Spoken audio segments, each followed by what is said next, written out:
आज मैथ का M2 का चैप्टर 1 पढ़ने वाले हैं, जो कि है इंटीग्रल कैलकुलस। सो बेसिकली हम उसमें पहले गामा फंक्शन के बारे में जानेंगे।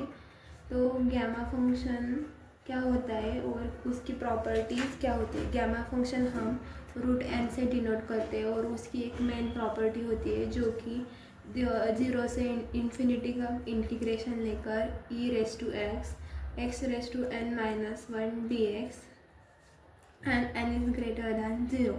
ये एक इम्पॉर्टेंट प्रॉपर्टी होती है गामा फंक्शन की, जिसकी वजह से हम उसे इस्तेमाल कर हम हमारे बाकी सारे सम सॉल्व कर सकते हैं। तो कुछ प्रॉपर्टी देखते हैं गामा फंक्शन की। जैसे पहली प्रॉपर्टी √n की वैल्यू n-1 फैक्टोरियल होती है, और second property √n+1 gamma n into n ये होती है। तो हम ये सब रिमेंबर करना है हमें सबसे पहले। और एक एग्जांपल देखते हैं गामा फंक्शन का। जैसे you evaluate 0 to ∞ e⁻x² dx। सो हम क्या करेंगे, सबसे पहले जो कि हमारा x² है ना, उसे x² को पुट करेंगे t के बराबर। सो t के बराबर पुट किया तो हमें x निकालना है। x की वैल्यू क्या हो जाएगी, √t। सो उसके बाद हम इसका डेरिवेटिव लेंगे।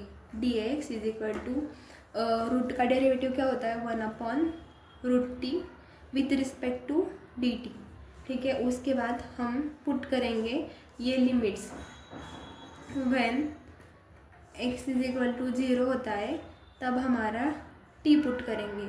तो x² इज इक्वल टू 0 होगा तो हमारा t इज इक्वल टू 0 हो जाएगा, क्योंकि इधर देखो जब हम x की जगह x is equal to x² 0 होगा तो x² क्या होगा हमारा 0, तो t क्या होगा हमारा 0। अब x जब हम इन्फिनिटी पुट करेंगे तो हमारा t भी इन्फिनिटी हो जाएगा। उसके बाद हम ये लिमिट में डालेंगे।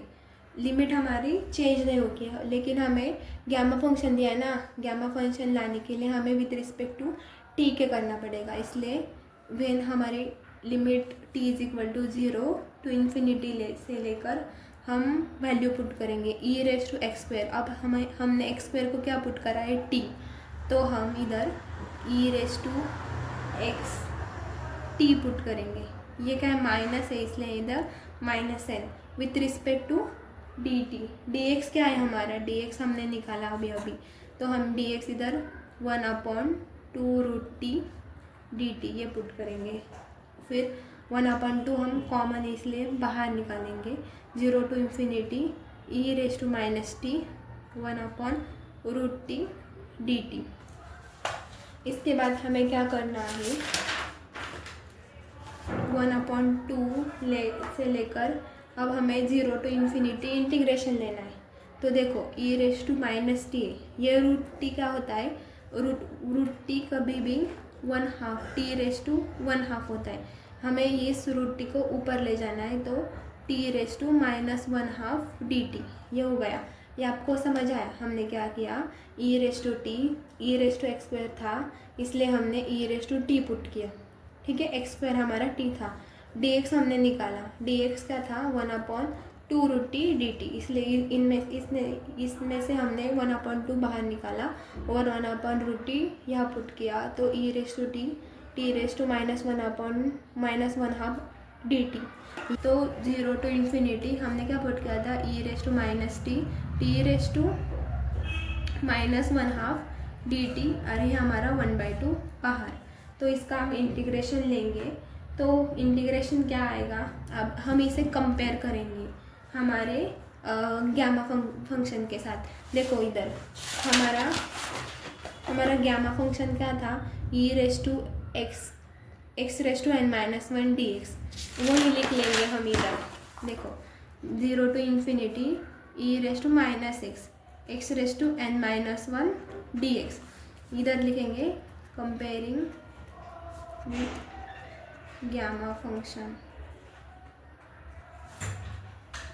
सो 1/2 ये हमारा क्या है, t। हमें